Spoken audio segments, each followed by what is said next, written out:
I said bear with us, this one's kind of an emotional one, sorry. Since 1997, the GABBA Award has been presented to an individual or group as recognition and acknowledgments of their efforts to further the legacy of the Allman Brothers Band.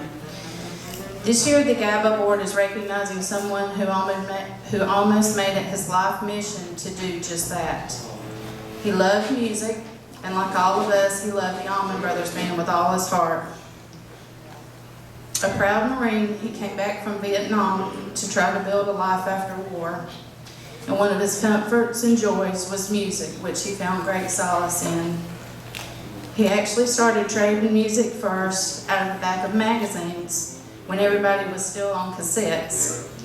From there, he made connections with people, which of course quickly turned into friendships. And he became friends with a man who did remasters also. And he decided he would try it with some of the stuff he already had. Over the years, he got very good at it and actually invented a way to take a 2-track tape and make a 3-dimensional sound, although he never shared that secret with anyone. He remastered and shared his band's music for close to 30 years. Although he remastered for countless bands and individuals, tonight we are honoring him for his contributions to the Allman Brothers Band. Like all of us, he loved Dwayne's Allman sound and focused on the original Allman Brothers for the most part, collecting and remastering over 100 shows. Whether you knew it or not before tonight, anybody who has a rare original 6 Allman Brothers Band show that was shared with you, I can almost guarantee you that this man had his hands on it before you got it, and he spent countless hours making it as close to perfect before he shared it. When I began getting more of his history with remastering, one of my favorite quotes was this: "His love and dedication to the original lineup of the ABB is surpassed by no one. I remember calling him one Sunday afternoon to chat, and he had been working all afternoon on a remaster of an original lineup show.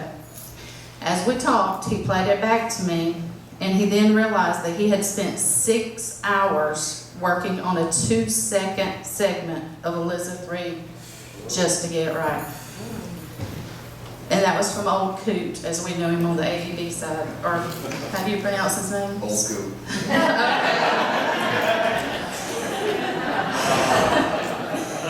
The remastered archives releases that are most accessible and most well known are the Macon Coliseum show, which I believe is the first show that ABB did without Dwayne. Is that right?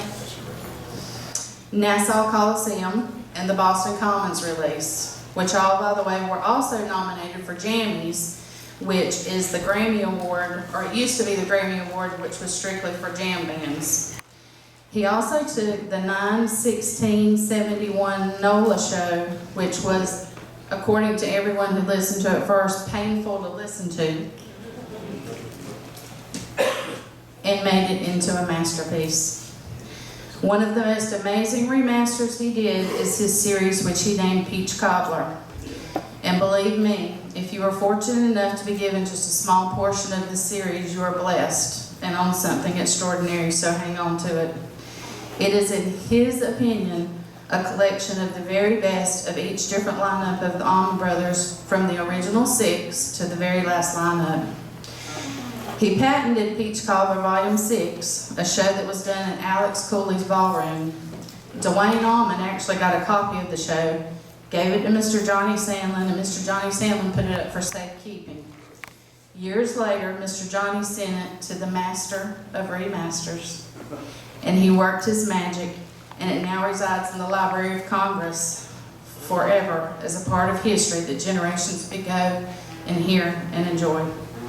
Yet again, preserving this rich musical history that we all come to celebrate together every year.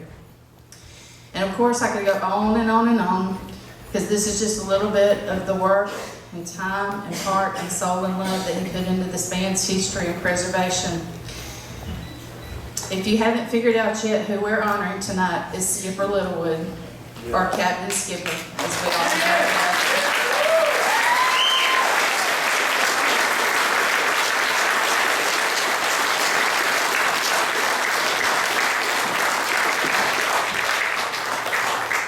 And for all of us who are blessed to call him friend, the only thing I can say to sum it up is to know him was to love him.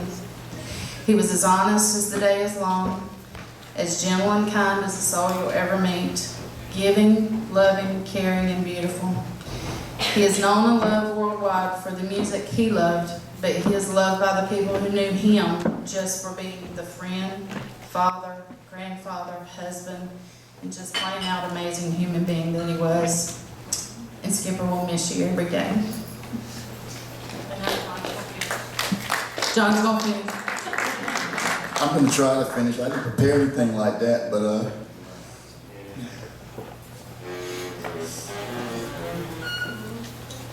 just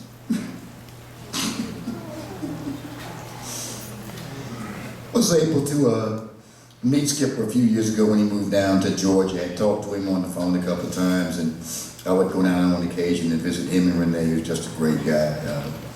Took my wife and my daughter down there one time and told my daughter we didn't have any beer, so go get some beer. And Skipper said, I'll ride with her. I said, that's cool, because I don't let nobody ride with my daughter to get beer. That ain't gonna happen. But I trusted Skipper to death. And you know, got to know him when he came down here. Been down there several times. Was able to award him with the Gabby, you know, just right before he went on, like 2-3 weeks. And very honored to be able to do that, and Skipper loved the award very much. Got to meet his 3 daughters, Leah and Stephanie, and Annie Wood, yep. And of course Renee, and Leah's husband Isaac, and just salt of the earth people, and so glad, honored and humbled to be presenting this award to Captain Skipper.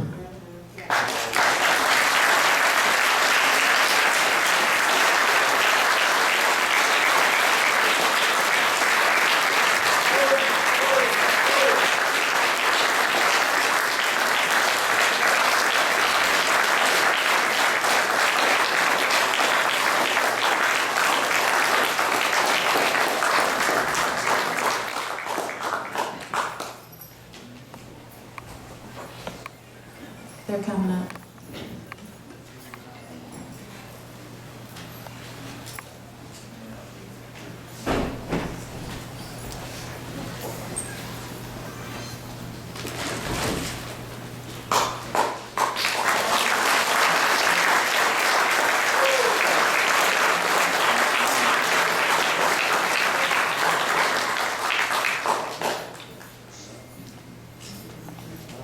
Thank you guys so much for your support. Woo! Well done. I got a reason for that hat. Give me a second. This is one of Dad's favorite Almond Brother hats. It's covered in concrete. It's kind of got some oldness happening, but he's here with us.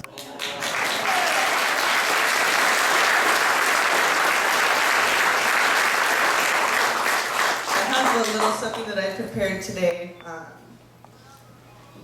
for Papa Dre.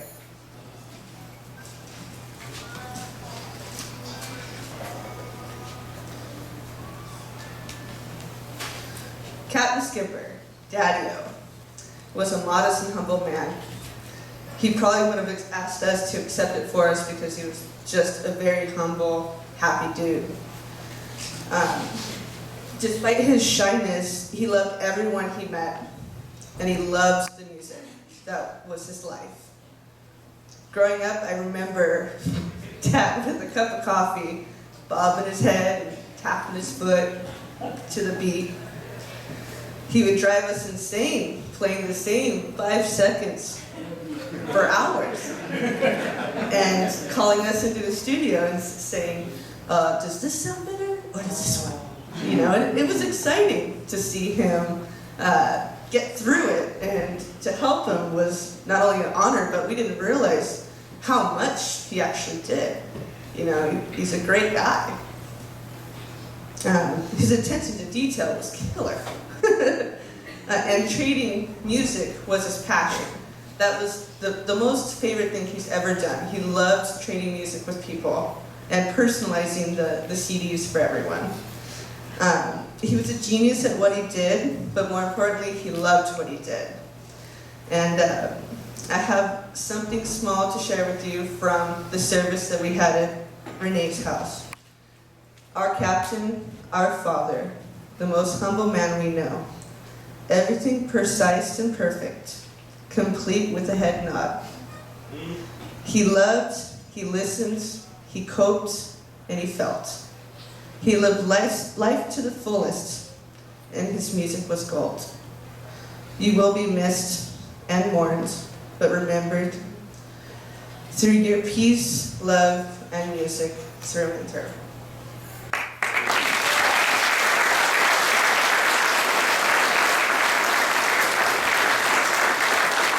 Hi guys, I'll make it real quick. My name's Isaac. I'm Leah's husband. Skip was my father-in-law. Yeah, and I was honored to have given the eulogy at his service down in Norristown, and it was a beautiful day, and this was another part of it. And Skip was my father-in-law, and I've been a part of this family for 5-6 years, and I've been a part of this for just only 3. But I do want to say before I read this that I feel like you're all my in-laws. Thank you. Marie right over here wrote this, but she's got stage fright, so I'm going to read this. Oh captain, my captain, and the captain takes the wheel, flying high above the world, directing the most majestic of all ships. He is a leader, not with an iron fist, but with a golden heart. The magical ship only comes down to touch hearts and souls, and in a flash the ship is gone, never forgotten, sailing into another life, a different, more beautiful journey, and the captain takes the wheel.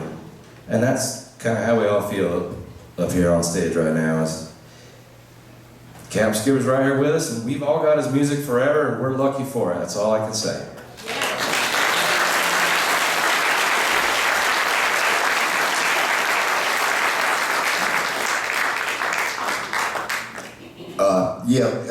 Just wanted to add one more thing that we were able to award Skip his Gabby in his house before he went on. So he got a chance to see that and hung it in a prominent place in his bedroom, and so he knows he's loved.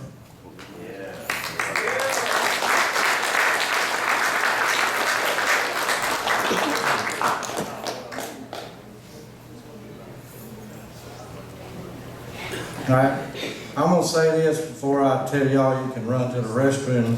I was fortunate enough to meet Captain Skipper myself. I'd heard about the gentleman, and then as a tape trader of 40-something years, you know, I was like, okay, another brother in arms, so to speak. And again, man, this man was such a gentle soul. He was so great to talk to, as we could get on the phone and get to talking music. And it might be an hour and a half later, you know, just comparing notes on different bands. And I was actually surprised when he called me and I had something in my collection that he wanted. So I was like, all right. So me and him did some trading. But the thing that was really unique in talking to him was that you really did realize the time and effort he put into something. I mean, some of the stuff he started with sounded like garbage, because I know from hearing the original tapes, the man worked his behind off.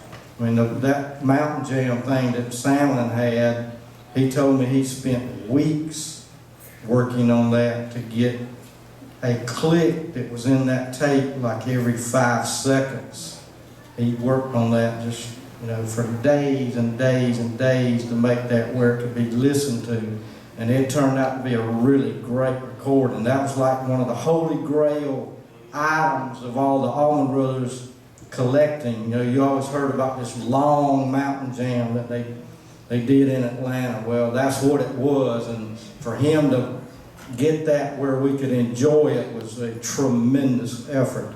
The other thing, that when you got something in the mail from him, he didn't just send you a burnt CD. I mean, he did artwork.